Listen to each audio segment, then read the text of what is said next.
Hey, good morning, everybody. Talking about your bottom line this morning with Mike Jankins, a bankruptcy attorney, because we want to make sure you keep your bottom line. We want you to hang on to your money, right? That's a good idea. That's a good idea.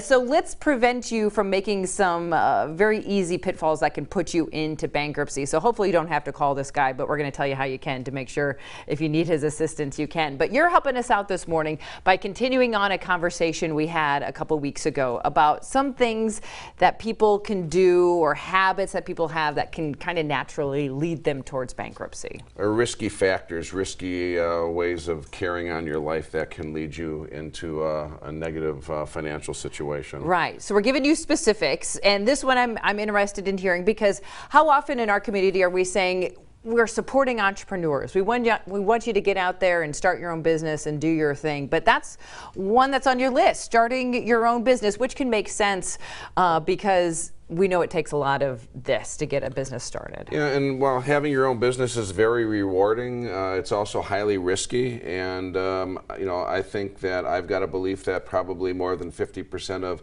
businesses fail at one point or another. That's just my own personal belief. Okay. I think I've read things that would suggest that type of thing. Well, you're also on the other end of the line when people are calling and saying, hey, I need your assistance, so you would know. And you read about them in the paper every day. I was just reading the Des Moines Register over the weekend, and there was a whole page of all these restaurants that just closed, and they weren't open that long. Mm-hmm. So the reason it's risky is because it takes a lot of money to operate a business. Yes, as we showed you there, yep. And so many people are undercapitalized. The standard way that people who really give a lot of thought to this go about doing it is they go to a bank and get a loan, or to the SBA, try to get a loan and have startup capital for their business, because it costs a lot of money to get the business up and running. You got to fit the restaurant, or if you got a retail business, you got to get stuff in the place and get it ready to be operating and hire people and staff.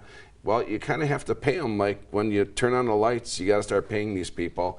And if you don't have some amount of money in the bank to do it, when you open up your business, the money doesn't just start flowing in because you turned on the lights and go, we're here, and all of a sudden you got bunches of money just coming in the door. So if you don't have enough money, your business is not going to operate very well. Yes, there's exceptions, but people unfortunately will tend to use credit cards to finance their business. The only problem with it is the interest rates are 19-point-something% instead of a decent rate of interest that you would get if you got a bank loan or an SBA loan. So undercapitalization is a big problem. And part of the reason people go in undercapitalized is inexperience. And that's another reason that going into business is risky. So a lot of times people go into business because they lose their job at the business they were working, and they go, well, I can do that. Yeah, I'm done with corporate America. I'm going to do it on my own. So I worked in a restaurant serving the food to the people, and you know, I was cooking sometimes, and so I know how to cook. I know how to serve the food. I get the money, so I know how to get the money from the customers. Right. So they go, yeah, I'm going to open up a restaurant. Right. And no operating capital. So they find a place, and they got mom's recipes, and they go, yeah, this will be great.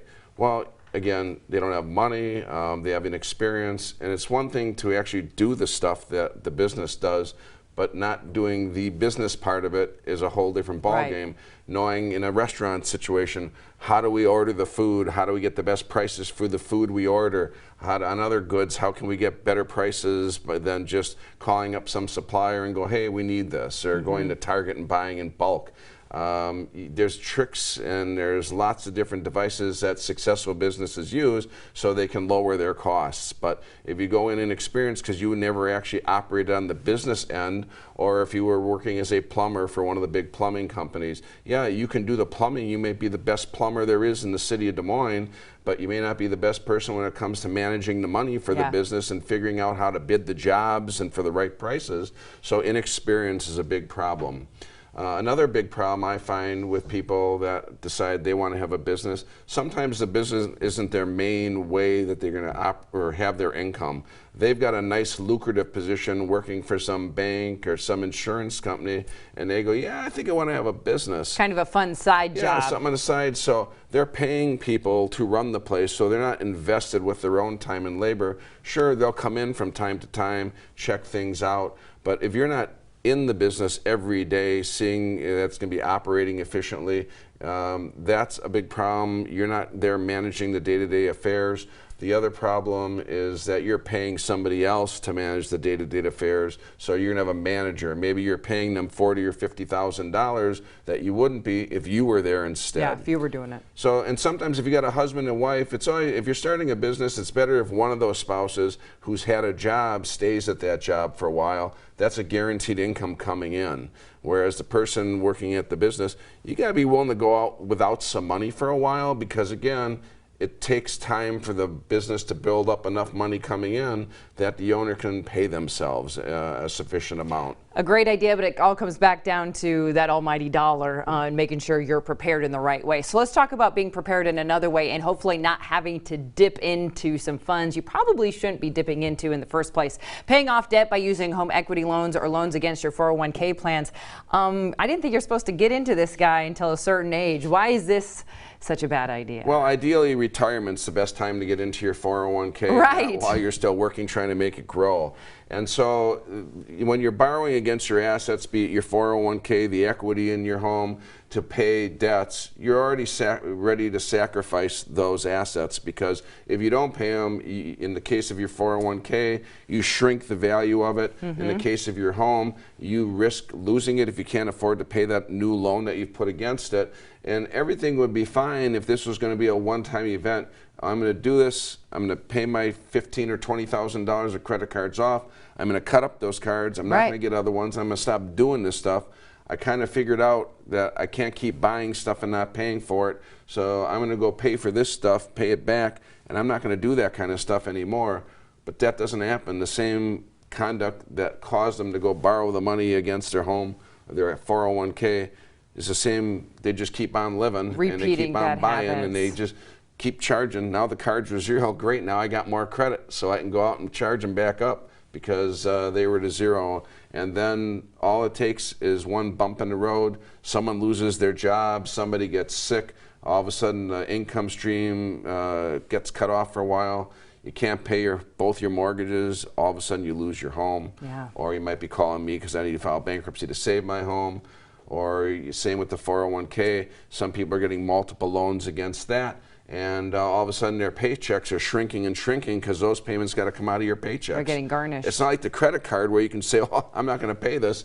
If you work at the place, it's coming out no matter what. So you have no choices. And now your paycheck is so small because you got all these 401 loans, you can't afford to pay your car payment or your house payment, and you're filing bankruptcy. We're talking bad habits and not using our money in a wise way. Are you kind of getting the gist here? Okay, failing to have car insurance. Why is this going to throw me into bankruptcy? Well, and this is a big deal. So people, when they have financial problems, all of a sudden they start slipping on paying regular things they should pay. And one of the first to go is car insurance. If they're billed monthly, they start missing things because they run out of money. And time again, we see these situations. The day after it lapses, boom, that's why they got the awesome crash. There it is. And so you don't have insurance. You've caused $20,000 to this really nice looking sports car here. And the person's got a whiplash injury, so American Families paid out another $20,000 to that person. Well, if you're at fault and you don't have the insurance, the other guy's insurance is going to pay the other guy, then they're coming back after you. Now, when you get in an accident and you don't have insurance, a report's made with the DOT, and they require you under our financial responsibility laws under the Motor Vehicle Code, you got to post a bond that's some multiple of the projected damage by the police officers on the accident report. Well, the person couldn't even pay their insurance, so they lose their license. It's not a matter of if, it's kind of when that might happen. So they lose their driver's license for a year initially, and then they can't drive to work legally. Now, some people just keep driving, but they end up losing their license. And then besides, American Family or State Farm's coming after you, so eventually they're going to sue you for the $40,000. Wow. And then, you know, the wage garnishments, all the other bad stuff can happen. So they're looking at bankruptcy because that's the only way out other than paying. And remember, they couldn't pay the insurance premium, so don't think they'll be paying the problems that they've caused here. And the good part, if there is one, is at least when you do file bankruptcy, you can immediately get your driver's license back after it's been suspended. And you can also avoid paying a reinstatement fee that other people who lose their license have to pay a couple $100 to get the DOT to reinstate your license. Oof. So that's why it's good to give you a call. Maybe get out of some of these bad habits, or you can help them out even in situations like this. So Michael, if people want to get in touch with you, how can they do so? You can give me a call at 255-1855. You can find us on the internet at www.iowa-bankruptcylaw.com or follow us on Facebook. So many habits, little things we can slip into that make us want to give you a call because we're not being good with our money. So just try to be smart with your money. Otherwise, know that you're out there and you can or give. If you follow the show, you may not have to call me. There you go. We're learning things today, but trying to help you with your bottom line. So hopefully you can keep your money. If not, we have experts here to help you out. Always great to see you. Thank you, sir. Thanks. All right.